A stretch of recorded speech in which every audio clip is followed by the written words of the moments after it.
Hello everyone, मी आनंद सुदामराव जाधव, सहाय्यक राज्यकर आयुक्त.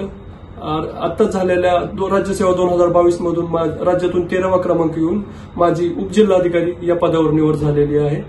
आणि या संपूर्ण प्रवासामध्ये मला अक्षय कदम सरांनी वेळोवेळी मार्गदर्शन केलं आणि त्यांच्या मार्गदर्शनामुळेच मी इथपर्यंत येऊन पोहोचलेलो आहे. त्यांनी या केलेल्या मार्गदर्शनाबद्दल मी त्यांचा कायमच ऋणी असेल आणि त्यांना मी आभार मानतो त्यांचा. थँक्यू. नमस्कार विद्यार्थी मित्रांनो, मी अक्षय कदम. मी यूपीएससी साठी आणि एमपीएससी साठी एज्युकेटर आहे आणि आज आपल्याबरोबर खूप खास माझा एक विद्यार्थी आहे. विद्यार्थी म्हणण्यापेक्षा तो जास्त माझा छोटा भाऊच आहे आणि त्याचं नाव मी पहिल्यांदा ओळख करून देतो, आनंद सुदामराव जाधव. आणि आनंद हा एमपीएससी एक्झाम मध्ये त्यावर्षी असिस्टंट सेल टॅक्स कमिशनर त्या पोस्टवर त्याची रँक 58 सिलेक्शन झालेलं आहे. सो राज्यसेवा परीक्षा 2021 त्याने दिली होती आणि त्याच्यामध्ये त्याचं सिलेक्शन झालेलं आहे. आणि अजून एक नेक्स्ट एक्झाम मध्ये he is qualified for interview आणि नक्कीच त्याला डेप्युटी कलेक्टर डीवायएसपी पोस्ट मिळेल जेवढे त्याचे मार्क्स आहेत.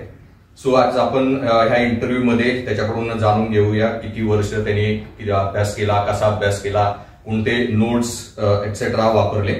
So congratulation Anand. Thank you sir. So Anand, तुझे ऑलरेडी रेंज फॉरेस्ट ऑफिसर त्या एक्झाम मध्ये पण सिलेक्शन झालं आणि असिस्टंट सेल टॅक्स त्याच्यामध्ये 58 रँक आला. सो फर्स्ट ऑफ ऑल तू कधीपासून प्रिपेअर करत होता? तुझं एज्युकेशनल बॅकग्राऊंड काय, थोडी मला माहिती समजू. सर, मी 2016 साली मेकॅनिकल इंजिनिअरिंग मधून माझं ग्रॅज्युएशन झालंय. ओके. आणि त्याच वेळी मग मी यूपीएससी करण्याचं डिसिजन घेतलं होतं. मग मी जवळपास 3 वर्ष यूपीएससी केलं आणि 2019 मध्ये एमपीएससीच्या खूप जागा आल्या होत्या, 400 जवळपास जागा आल्या होत्या. त्यावेळी मी एमपीएससीची तयारी करण्याचं ठरवलं होतं 2019 मध्ये. आणि त्यावेळीपासून मग माझा हा आताचा 3रा अटेम्प्ट होता पोस्ट निघल्यानुसार. आणि आताच एक मेन्स दिली आताची, त्याच्यामध्ये पण खूप चांगला स्कोर आलेला. ओके. तो एकंदरीत तू एमपीएससी साठी किती वर्ष प्रिपेअर केलं? राज्यसेवेसाठी मग सर मी आतापर्यंत 3 वर्ष ट्राय केले. 3 वर्ष ट्राय केलं. आणि किती राज्यसेवेचे एक्झाम दिला? मी 3 मेन्स दिल्या राज्यसेवेच्या. 3 मेन्स. त्याच्यातल्या सेकंड मेन्स मध्ये तुझं सिलेक्शन झालं असिस्टंट सेल टॅक्स पोस्टला. सॉरी सर, 3rd पोस्ट मध्ये माझं 3rd मेन्स मध्ये. ओके. आणि 4thचा तू अजून एक इंटरव्ह्यू देणार आहेस? बाकी आहे. ठीक आहे. सो आनंद, बेसिकली तू म्हणजे जवळपास 3-4 वर्ष प्रिपरेशन करत होता. तू डेली किती तास अभ्यास करायचा? सर, मी डेली सकाळी 8:30च्या आसपास लायब्ररीला जायचो आणि रात्री 11 पर्यंत मी कंटिन्यू अभ्यास करायचो. मग त्याच्यामध्ये दुपारचा डिनर, लंच किंवा मग 5चा चहा वगैरे हे ब्रेक सोडले तर मी पूर्ण वेळ अभ्यास करायचो. आणि जवळपास मी 6 वर्ष अभ्यास केलेला आहे, म्हणजे एमपीएससीची तयारी केली, एमपीएससी आणि एमपीएससीच्या मिळून. ओके. सो पण एमपीएससीची फक्त तयारी जर पकडली तर किती वर्ष झाली तुझी? मी एमपीएससीची फक्त 3 वर्ष तयारी केली. 3 वर्षात म्हणजे तुला पोस्ट मिळाली. ओके. सो आनंद, आपण मग आता एक टेक्निकल पार्ट मी पहिल्यांदा डिस्कस करू इच्छितो.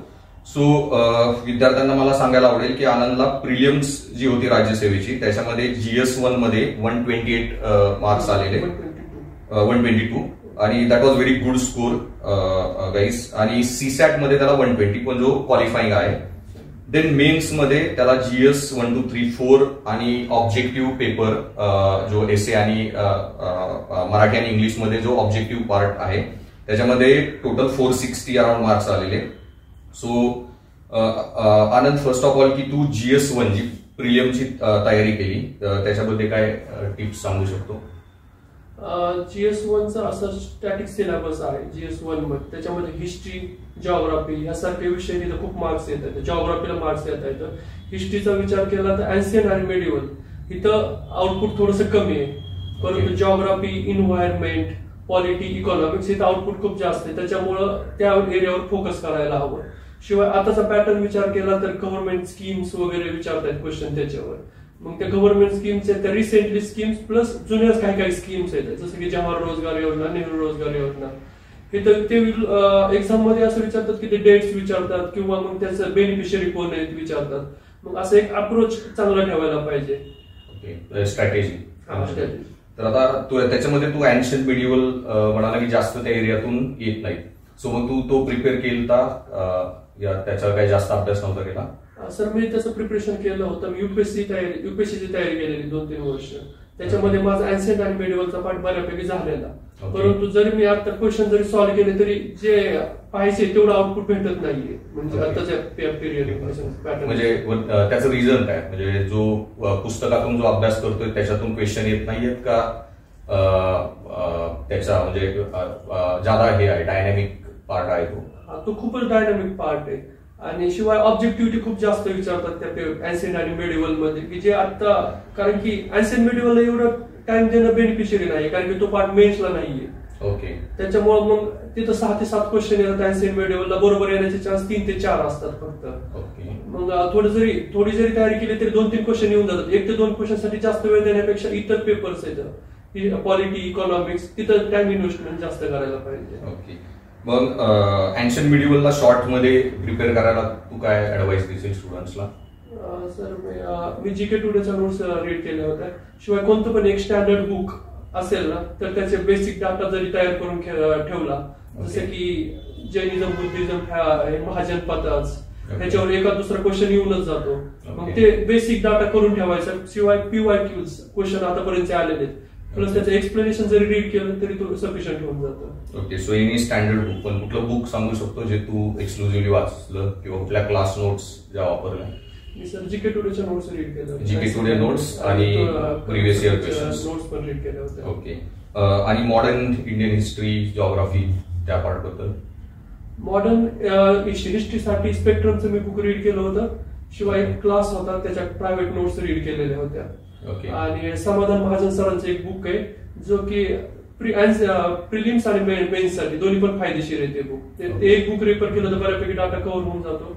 शिवाय महाराष्ट्राचा हिस्ट्रीचा विचार केला तर गाठा सरांचं बुक आहे किंवा कटारे सरांचं बुक आहे, ते रीड करावं लागतं. महाराष्ट्राचा पूर्ण त्याच्यामधून कव्हर होता अभ्यास? हो सर, पूर्ण कव्हर. आणि मग आनंद, प्रिलिम्स साठी तू MCQ प्रॅक्टिस किती केलेली? GS1 टेस्ट सिरीज वगैरे? एक PYQचं एक पुस्तक येतं मोठं, ठोकळा येतो. त्याच्यामधून मग मी असं करायचो की एखादा टॉपिक झाला तर लगेच त्याचे PYQ लगेच सॉल्व्ह करायचो. प्रत्येक टॉपिक झाला की त्याच्यानंतर PYQ सॉल्व्ह करायचो. आणि नंतर आठवड्यातून 1 ते 2 टेस्ट सिरीज मी सॉल्व्ह करायचो प्रायव्हेट क्लासेसच्या, ज्याच्याकडून मला अंदाज यायचा की माझे वीक पॉईंट्स कोणते येतं. मग त्या वीक पॉईंट्स असेल त्याच्यावर मी काम करत राहायचो. पूर्ण आठवड्याभर माझा असाच शेड्यूल असायचा. इन जनरल तू मग MCQ प्रॅक्टिस किती केलेली? मी दिवसातून कमीत कमी 2 ते 3 घंटे MCQ प्रॅक्टिस प्रिलिम्ससाठी. हो. आणि मागच्या वर्षी जे प्रिव्हियस इयर पेपर येतात त्याचा स्टडी केला तर किती फायदा आहे? किती क्वेश्चन रिपीट होतात असं तुझा अनुभव आहे? प्रिलिमचा विचार केला तर जिओग्राफी, पॉलिटी, इकॉनॉमिक्स इकडे बऱ्यापैकी क्वेश्चन येतं. एक क्वेश्चनचा पॅटर्न ठरलेला त्याच्या आसपासच क्वेश्चन विचारतात, जसं की SDG, MDG एखादा क्वेश्चन फिक्स ठरलेला असतो त्याच्यावर, मग त्याच्या आसपासचे क्वेश्चन विचारतात. मेन्सचा विचार केला तर मेन्सचा सिलेबस खूपच हे म्हणजे लॉक आहे असा की क्वेश्चन तिथल्या तिथं सारखं एकच ऑर्गनायझेशन, एकच टॉपिक, त्याच्यावर क्वेश्चन विचारतात. जर PYQ जर कमांड आली असेल तर 20 ते 30% सिलेबस बऱ्यापैकी कव्हर होऊन जातो. Okay, fine. CSAT तसाही क्वालिफाईंग आहे, पण तरी पण आणि तुझं इंजिनिअरिंग बॅकग्राऊंड असल्यामुळे मला नाही वाटत CSATला तुला जास्त त्रास झाला असेल. पण CSAT साठी तू काय एक्स्ट्रा अभ्यास केलेला या होऊन जातं इंजिनिअरिंग मुलांना विदाउट अभ्यास जरी गेले CSATला तर करू शकतात? काय एक्सपिरियन्स आहे तुझा? MPSCची CSAT असतो तो खूपच इझी लेवलचा CSAT पेपर असतो, जसं की आता UPSCचा होता तो खूपच टफ होता. पण MPSCचा जर आतापर्यंत आलेले क्वेश्चन पेपर्स आहेत आयोगाचे, ते जरी सॉल्व्ह केले दिवसातून, जर एखादा सुरुवातीपासून तयारी करत असेल MPSCची तर त्यांनी दिवसातून 2-3 पॅसेज सॉल्व्ह करायचे, त्याचं एक्सप्लेनेशन बघायचं की आपलं कुठं कुठं काय काय चुकतंय ते, आणि तसं करत राहायचं. आणि नंतर मग एकदा तयारी झाली, रोज 2-3 पॅसेज सॉल्व्ह करत झाल्यावर नंतर मग प्रायव्हेट क्लासेसचं तुम्ही हे सॉल्व्ह करू शकता टेस्ट पेपर्स. तिथून मग एक ग्रीप येऊ शकते की 100 प्लस मार्क्स यायला पाहिजे त्याला. Okay, fine. बरोबर. आता तुझे प्रिलियमचा अभ्यास आहे, GS आणि CSAT दोन्ही, UPSC पण केलेलं आहे, MPSC पण केलेलं आहे. म्हणजे मुलं UPSC पण देतात आणि प्लस MPSC ऍज एक दुसरी एक्झाम पण त्याच्यासाठी प्रिपेअर करतायत. त्यांना तू काय हे देशील फीडबॅक की कुठला पार्ट त्यांनी फोकस करावा, काय करावं एक्स्ट्रा? म्हणजे other than your UPSC preparation, तुझा जे युपीएससीचा कोचिंग झालेलं, तुजा क्लास झालेला आहे ते, त्याच्यानंतर तू काय केलं सेपरेट एमपीएससी साठी, किंवा त्यांनी करावं फोकस? जेव्हा मी 2019 मध्ये युपीएससी मधून एमपीएससी मध्ये यायचं ठरवलं होतं, त्यावेळी मी युपीएससीच्याच अभ्यासावर एमपीएससीची प्रिलिम्स दिलेली. त्यावेळी सहज मी क्रॅक केली होती एमपीएससीची प्रिलिम्स पण, कारण की जवळपास सिलेबस आहे युपीएससी प्रीचा आणि एमपीएससी प्रीचा जवळपास सेम आहे. जो महाराष्ट्राचा टॉपिक ऍडिशन मध्ये होऊन जातो, महाराष्ट्र रिलेटेड टॉपिक जसं की हिस्ट्री, महाराष्ट्राची हिस्ट्री किंवा महाराष्ट्राचं जिओग्राफी, त्याच्यावर प्रिलिम्सला फोकस खूप कमी क्वेश्चन येतात, जे त्याचे मेन्सला क्वेश्चन जास्त विचारतात. त्यामुळे तिला मेन्स मध्ये तयारी करावी लागते, पण प्रिलिम्स मध्ये असं काही जास्त गरज नाही लागत. तरी पण थोडंसं करायचं असेल तर महाराष्ट्राची हिस्ट्री करू शकता, महाराष्ट्राचं जिओग्राफी असतं थोडंसं ऍडिशन मध्ये, आणि बाकीचं काही जास्त नाहीये त्याच्यामध्ये ऍडिशन. सो युपीएससीच्या मुलांना MPSC is easy, at least prelim stage तरी. Okay fine. नंतर आनंद, मेन्स मध्ये आपण एक एक पेपरचे फीडबॅक करत जाऊ, आणि तसंच इंटरव्ह्यूचे पण आपण क्वेश्चन घेऊ. सो GS1 जो मेन्स मध्ये आहे, आता GS1, 2, 3, 4 सगळे ऑब्जेक्टिव्हच आहेत. सो त्याच्यामध्ये पण एमसीक्यू प्रॅक्टिस बरीच केली असतील तू? हो सर, प्रत्येक वेळेस मी पेपर असायचे, ते बुक असायचं, त्याच्यामधून मग मी टॉपिक नुसारच सॉल्व्ह करत राहायचो. टॉपिक झालं की जे आता मेन्स साठी महत्वाचं असं आहे की सिलेबस महत्वाचा आहे, सिलेबसला कोणत्या सिलेबस, मग प्रत्येक सिलेबसचा पॉईंट आहे, ते पॉईंट न पॉईंट मी कव्हर केलेला आता पहिल्या पेपर पासून ते 4-4 पेपर पर्यंत सगळ्या पार्ट्स. ओके. आणि GS1 ला जे हिस्ट्री, जिओग्राफी आणि ऍग्रिकल्चर पार्ट आहे, तर त्याच्यामध्ये मग बुक्स सेमच वापरले प्रिलिम आणि मेन्सला, का GS1 साठी कुठले वेगळे बुक्स होते? GS1 साठी हिस्ट्रीसाठी समाधान माझंच बुक रीड केलं होतं, पण ऍडिशनल टॉपिक्स होऊन जातात GS1 मध्ये, जसं की स्वातंत्र्योत्तर भारत जे प्रिलिम्सला नव्हतं, तर स्वातंत्र्योत्तर भारतासाठी पण समाधान महाजनमध्येच सरांच्या बुकमध्येच तो ऍडिशन आहे. शिवाय मग काही एनसीआरटीचे बुक्स आहेत, 11चे एनसीआरटी आहे, त्याच्यामधून आफ्टर इंडिपेंडन्सचा पार्ट कव्हर होऊन जातो. शिवाय काय स्टेट बोर्ड्स आहेत, स्टेट बोर्ड मधून पण बऱ्यापैकी ऑब्जेक्टिव्ह डाटा आफ्टर इंडिपेंडन्सचा कव्हर होऊन जातो तो. ओके. आणि जिओग्राफीमध्ये कुठले बुक्स, आणि एस्पेशली महाराष्ट्राचा भूगोल? महाराष्ट्राच्या भूगोलसाठी सौदीचं बुक रीड केलं होतं मी. त्यावेळी त्याचवेळी खतीबचं पुस्तक, खतीब सरांचं एक बुक होतं 2019 मध्ये. मी ज्यावेळी तयारी करत तेव्हा माझे एक सिनियर होते, त्यांनी ते रेफर करायला सांगितलं होतं, मी तेच रेफर केलेलं. आणि शिवाय युपीएससी करताना माझा जिओग्राफी हा ऑप्शनल होता, त्याच्यामुळे मी बऱ्यापैकी जे सोर्सेस युपीएससीला वापरले होते, जसे जीसी लिओ किंवा एनसीआरटीज वगैरे, ते मी इकडे कंटिन्यू केले होते. ओके. आणि ऍग्रिकल्चरचा जो पार्ट आहे GS1चा, त्याच्यामध्ये GS1 साठी ऍग्रिकल्चर साठी मी गारगोटे सरांचं बुक रीड केलं होतं, शिवाय रंजन कोळंबे सरांचं बुक रीड केलं होतं. आणि ऍग्रिकल्चरचं असं आहे की क्वेश्चन खूप रिपिटेशन जास्त होतं ऍग्रिकल्चरचं, त्याच्यामुळे मग PYQ आणि त्याचं एक्सप्लेनेशन जे की गारगोटे सरांच्या पाठीमागं ह्याच्यामध्ये दिलेले आहेत बुकमध्ये, ते एक्सप्लेनेशन सकट, मग ते जरी केलं तरी बऱ्यापैकी ऍग्रिकल्चरचा सिलेबस कव्हर होऊन जातो. ऍग्रिकल्चर मध्ये असे क्वेश्चन्स खूप कन्सेप्च्युअल काय क्वेश्चन विचारतात, काय ऑब्जेक्टिव्ह क्वेश्चन विचारतात, त्याच्यानुसार मग बऱ्यापैकी तयारी चालू ठेवावं लागते. आणि जी मुलं ऍग्रिकल्चर बॅकग्राऊंडची नाही आहेत, इंजिनिअरिंग किंवा दुसरे बॅकग्राऊंड आहे, मग त्यांच्यासाठी काय वेगळा फीडबॅक तुला द्यायचा आहे, की काय एक्स्ट्रा त्यांनी स्टडी करावं, प्रिपेअर करावं? ऍग्रिकल्चर मध्ये असं काही एकदम डीप मध्ये विचारत नाहीत की ज्या की फक्त ऍग्रिकल्चरच्याच विद्यार्थ्यांना ते कन्सेप्ट समजतील, असं एकदम बेसिक क्वेश्चन्स विचारतात. जसे की सॉइल चॅप्टर आहे ऍग्रिकल्चर मध्ये, ते 10 ते 15 मार्काला सॉइल चॅप्टर विचारतात. वॉटर मॅनेजमेंट 10 मार्काच्या आसपास क्वेश्चन विचारतात ते. मग ते क्वेश्चन एकदम इझी लेवलचे क्वेश्चन विचारतात, जवळपास तिथं 30 क्वेश्चन विचारतात, 30 पैकी 25-26 क्वेश्चन सहज बरोबर येऊन जातात. ओके. सो असा काही ऍडव्हान्टेज नाहीये की बीएस ऍग्री ग्रॅज्युएशन वाल्यांना जास्त फायदा होऊ शकतो आणि इंजिनिअरिंग किंवा दुसरे बॅकग्राऊंड त्यांना तो अवघड जाईल, असं मला तरी वाटत नाही. Okay fine. देन GS2 मध्ये क्वालिटी 1 आणि क्वालिटी 2 अशा 2 पार्ट मध्ये जो पेपर आहे, तर GS2 आनंदने मला सांगितलं की त्याचा तो सगळ्यात स्ट्रॉंग पॉइंट होता, आणि may be he scored one of the highest in Rajya Sabha exam. So Anand, GS2 साठी मग तू काय फीडबॅक देशील स्टुडंट्सला? GS2 मध्ये पेपर 1 पार्ट 1 आहे, तो पार्ट 1 साठी मी एम लक्ष्मीकांत सरांचं बुक रीड केलं होतं, आणि पार्ट 2 साठी खाटेकर सरांचं बुक रीड केलं होतं. शिवाय अध्ययन अकॅडमीचं एक बुक आहे, त्याच्यामध्ये पण मी जो टॉपिक्स महत्वाचे होते तिथून मग मी नोट्स रीड केल्या होत्या, नोट्स काढल्या होत्या त्या बुकच्या. आता जवळपास 70 ते 80 क्वेश्चन सिलेबस, ते स्टॅटिक क्वालिटीवर क्वेश्चन विचारतात. जिथे की आउटपुट जवळपास 80% 80 ते 90%च्या आसपास बरोबर सर्व क्वेश्चन येण्याची शक्यता जास्त असते. ओके. क्वालिटी जो लक्ष्मीकांत मध्ये कव्हर होतो सर. हो. आणि पार्ट 2 मध्ये असे काही टॉपिक्स आहेत जिथे आउट ऑफ मार्क्स येतात, जसे की कायदे येतं. कायद्याचे जवळपास 25 ते 30 क्वेश्चन असतात क्वेश्चन, आणि ते सगळे क्वेश्चन बरोबर येण्याची शक्यता असते. त्याच्यासाठी मग एक तुम्ही बेअर ऍक्ट रीड करू शकता, किंवा मग ज्ञानेश्वर पाटील सरांचं बुक आहे, तिथून मग ते बुक फक्त रीड जरी केलं आणि जे कलम महत्वाचे आतापर्यंत क्वेश्चन विचारलेले त्या कलमावाईज जरी अभ्यास केला तरी तो सफिशियंट होऊन जातो. ओके. आणि खाटेकर सरांचं बुक आहे, ते पण खूप चांगल्या प्रकारे त्यांनी ते डाटा कलेक्ट केलेला आहे. तो मग एक्झामच्या टायमाला ते रिव्हिजनसाठी बेस्ट बुक होऊन राहतो. ओके. मग तू डायरेक्ट ऍक्ट्स वाचले का मग सगळं क्लास नोट्स मधूनच बुक्स मधून प्रिपेअर केलं? मी बुक्स मधूनच प्रिपेअर केलं. जे ज्ञानेश्वर पाटील सरांचं बुक होतं. काय काय वेळेस मी काय काय गोष्टी मला समजत नव्हत्या किंवा लक्षात राहत नव्हते कलम वगैरे, तर मग मी युट्यूबला सर्च करून प्रत्येक इंडिव्हिज्युअल ऍक्ट्स वगैरे युट्यूबवरून सर्च करून मी ते तयारी केलेली त्याची. Okay, fine. Then GS3 HRD HR त्याच्यामध्ये काय काय नोट्स रिफर केले तू? मी HRD आणि HR साठी खाटेकर सरांचं बुक रीड केलं होतं. आणि नंतर मग त्यांचाच क्लास पण जॉईन केलेला मी त्यावेळी. ओके. शिवाय देशले पार्ट 2 ते पण त्याच्यामध्ये सगळ्या योजना आहेत आतापर्यंतच्या, जे महत्वाचे टॉपिक्स आहेत ते सगळे कव्हर केलेले आहेत. एवढे 2 सोर्सेस मी रीड केले होते. प्लस वेगवेगळ्या क्लासेसच्या टेस्ट सिरीज होत्या, त्या टेस्ट सिरीज मी रेग्युलर सॉल्व्ह करत राहायचो. आठवड्यातून एखादी तरी टेस्ट सिरीज सॉल्व्ह करत राहायचो, आणि जो एक्स्ट्रा डाटा आहे तो मी माझ्या नोट्स मध्ये ऍड करत राहायचो. ओके. आता UPSCची मुलं जी HRD HR करत नाहीत आणि त्यांच्यासाठी मग म्हणजे तो पार्ट नाहीये UPSC मध्ये, मग त्यांच्यासाठी तुला काय एक्स्ट्रा फीडबॅक?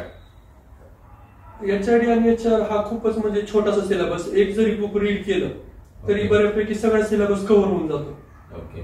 त्याच्यामुळे मला असं वाटत UPSC जरी विद्यार्थी आले ते 15 ते 20 दिवसामध्ये मला वाटतं की हा पूर्ण पेपर कव्हर होऊन जातो.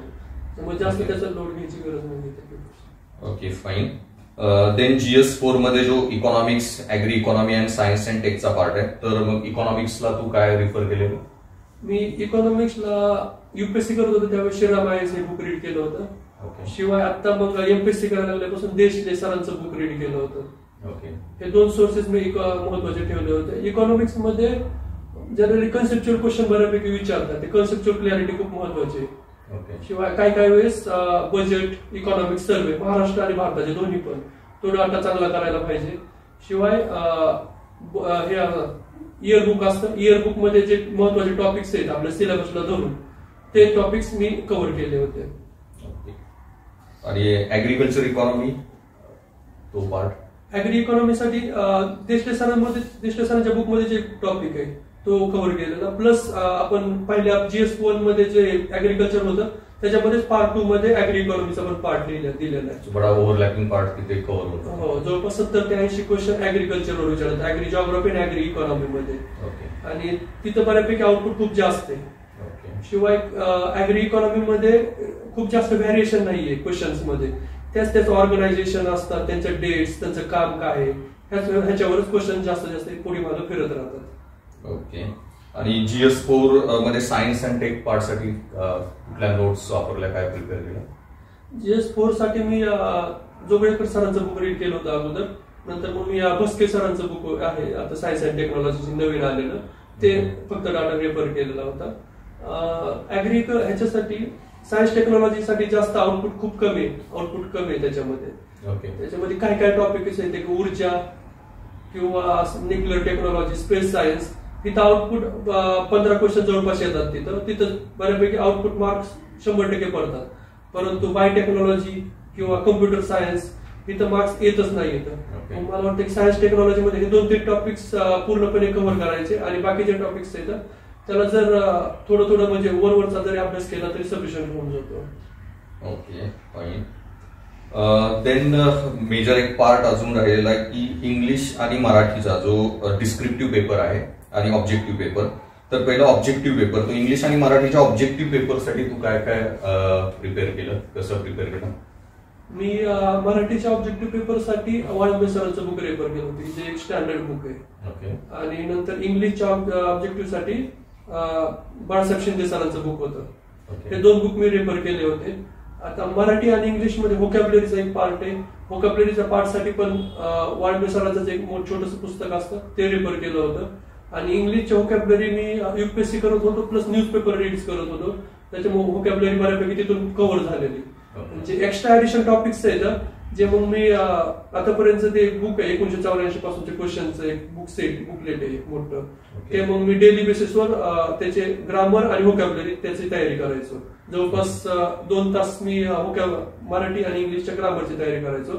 त्यातलं 1 तास मी ग्रामर बेसिक रीड करायचो आणि 1 तास त्याचे क्वेश्चन सॉल्व्ह करायचो. ओके.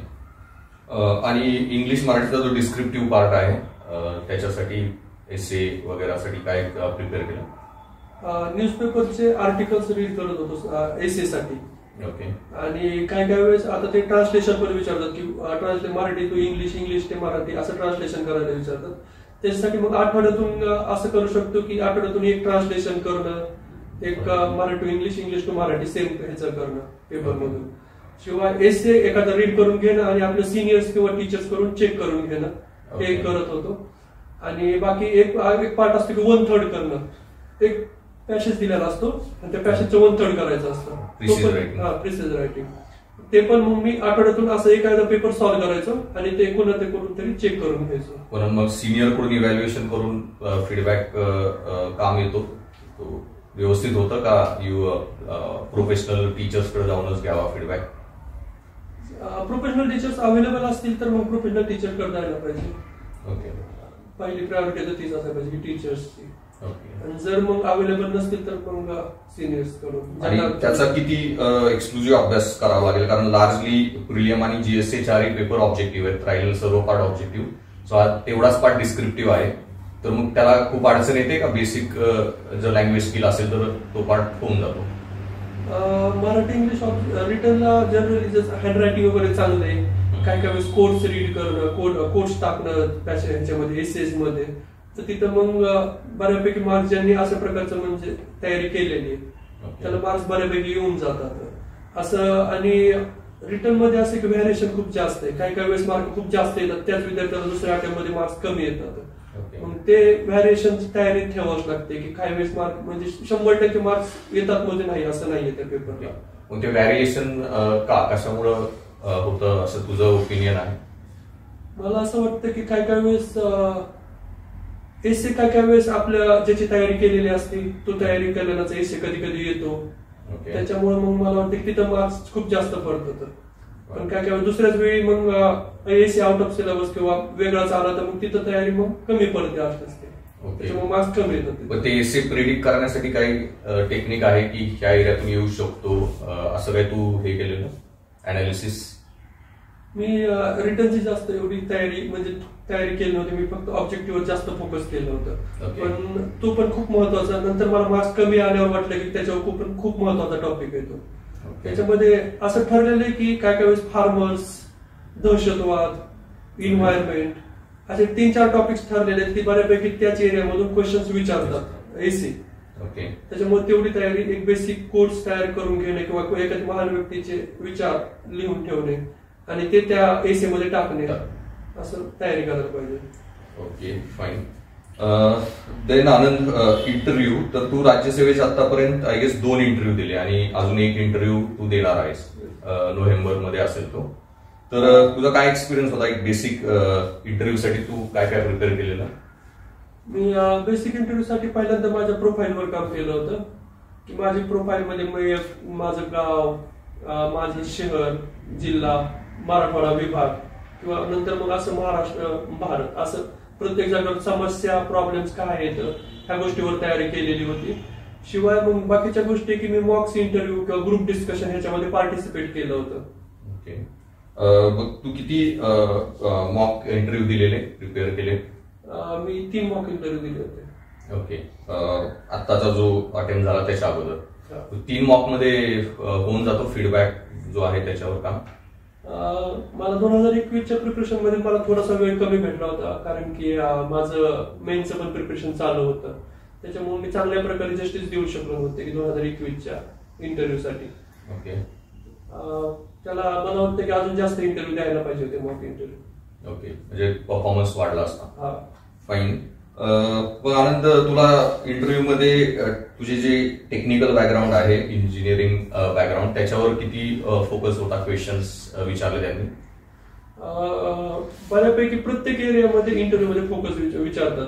बरं, आता काय सरांचं पॅनल आहे, जसं की वाघ सरांचं पॅनल आहे, ते बऱ्यापैकी सगळ्याच इंटरव्ह्यू टेक्निकलवर जातो. मला निंबाळकर सरांचं पॅनल होतं, त्यांनी टेक्निकलवर मला वाटतं 2 ते 4 क्वेश्चन विचारले होते, जसे की तुझ्या डिग्रीचा उपयोग शेतीमध्ये काय आहे असे क्वेश्चन, आणि मग थर्मोडायनामिकचे रूल्स वगैरे असं थोडेफार क्वेश्चन मला डिग्रीवर विचारलेले. मग एवढा गॅप पडल्यानंतर तुला ते उत्तर देता आले का? तू एक्सक्लुझिव्हली परत बघून गेलेला मेकॅनिकलचा जो पार्ट आहे, तू एक्स्ट्रा परत प्रिपेअर केला का? तुला आठवलं जे इंजिनिअरिंगला स्टडी केलेला आन्सर देण्यासाठी? नाही, असं काय नाहीये. मी जवळपास 6 वर्षाचा गॅप पडला होता, त्याच्यामुळे सगळ्या गोष्टी आठवत तर नव्हत्या, पण बेसिकच्या डाटा आहे, म्हणजे इंजिनिअरिंगच्या बेसिक्स आहेत ते मी तयारी करून गेलो होतो. ओके.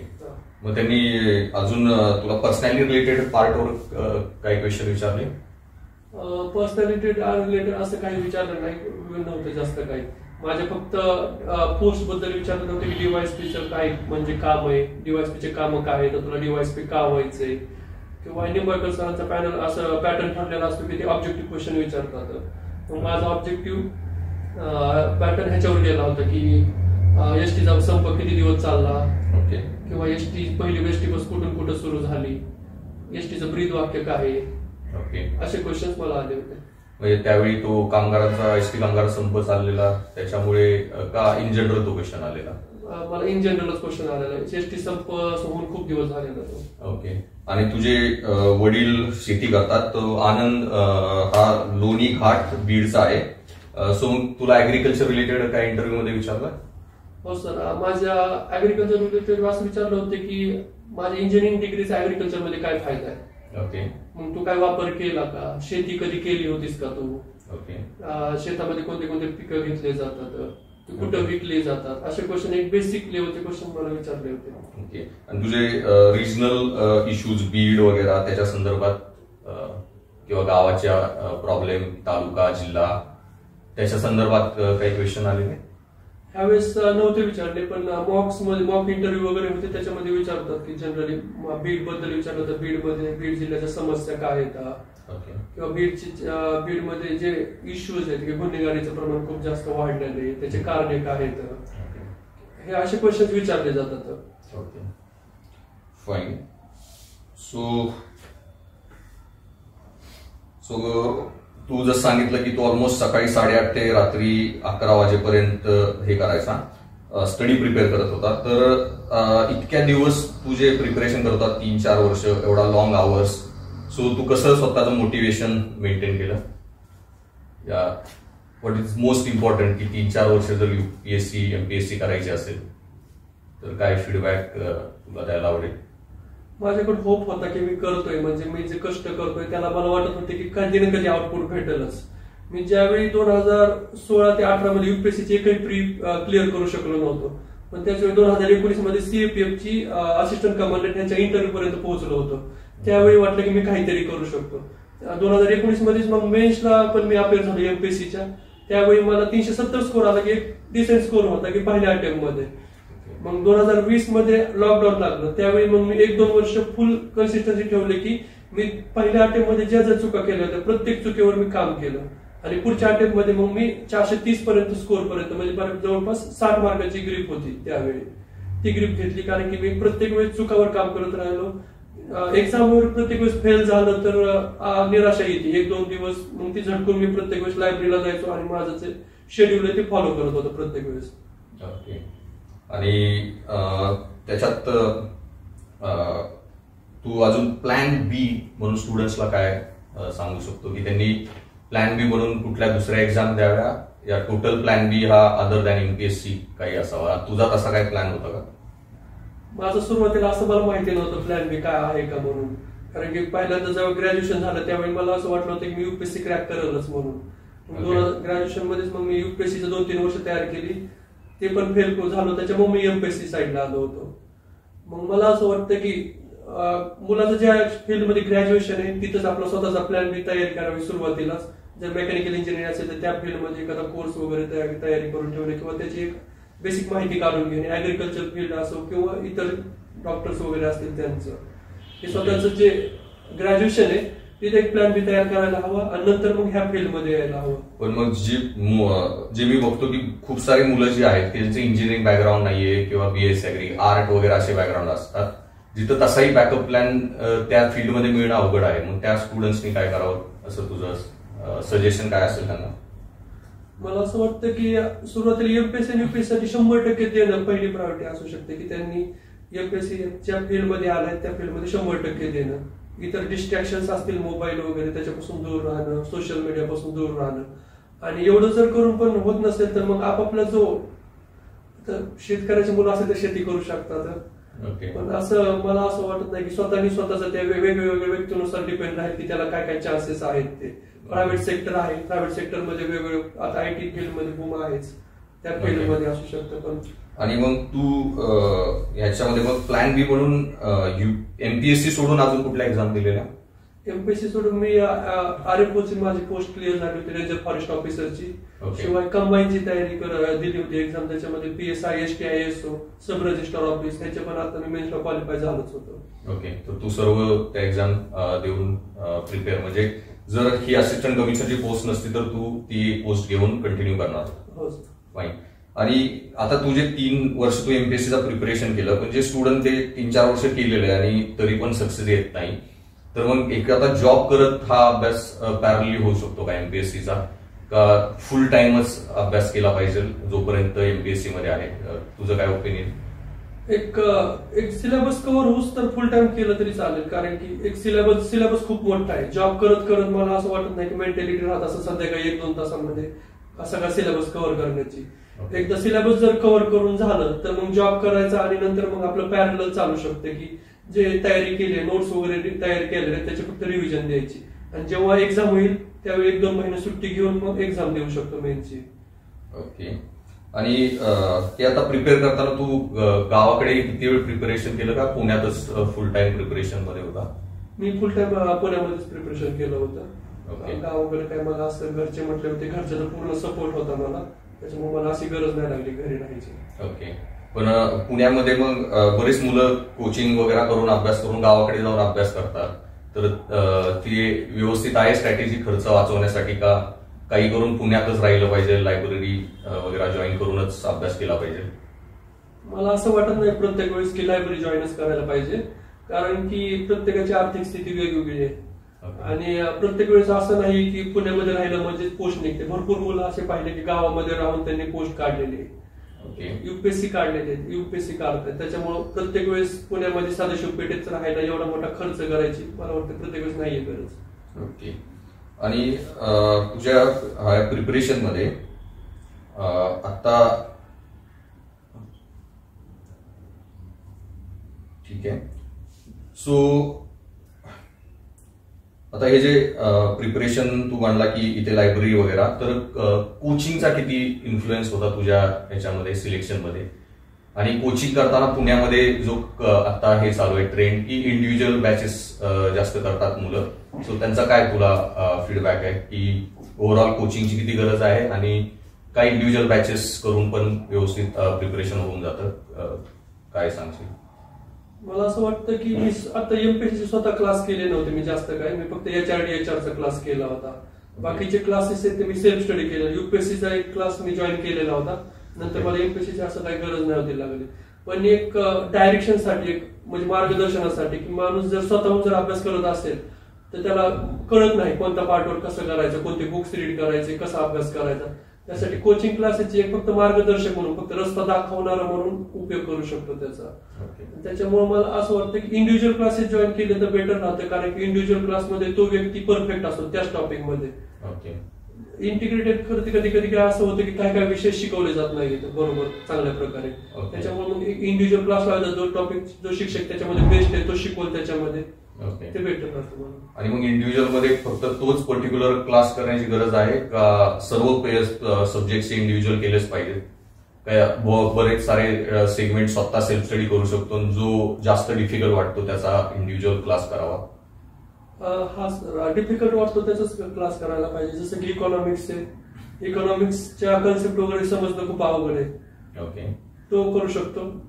जॉग्राफी, फिजिकल जॉग्राफी असू शकतं, त्याच्यामध्ये कन्सेप्च्युअल गरज लागते, क्लॅरिटीची गरज लागते ते. आणि हिस्ट्री वगैरे टॉपिक्स असे असतात की महाराष्ट्राची हिस्ट्री स्वतः वाचून पण समजू शकतं, त्याला क्लासेसची जास्त काही गरज वाटत नाहीये. मग असं मला वाटतं की 1-to-1 बेसिसवर क्लासेस लावायला पाहिजे, की स्वतःला जर जो एखादा टॉपिक अवघड वाटत असेल विषय, तर त्याचे क्लासेस जॉईन करायला पाहिजे. ओके. आणि आनंद, तू अगोदर युपीएससीचा कोचिंग करून काही अटेम्प्ट दिलेले आणि नंतर तू एमपीएससी मध्ये आला आणि आता जसं 2025 मध्ये परत एमपीएससीचा सिलेबस हा युपीएससीच्या लेवलचा होतोय. प्रिलियम तर ऑलरेडी युपीएससी पॅटर्नवरच आहे. तर आता जेव्हा 2025 मध्ये तो सिलेबस चेंज होईल आणि जी नवीन मुलं आहेत की जी ह्या वर्षी ग्रॅज्युएट होत आहेत किंवा पुढच्या वर्षी ग्रॅज्युएट होत आहेत, ते पूर्ण नवीन सिलेबसनुसार अभ्यास करतील, तर त्यांना काय फीडबॅक देशील?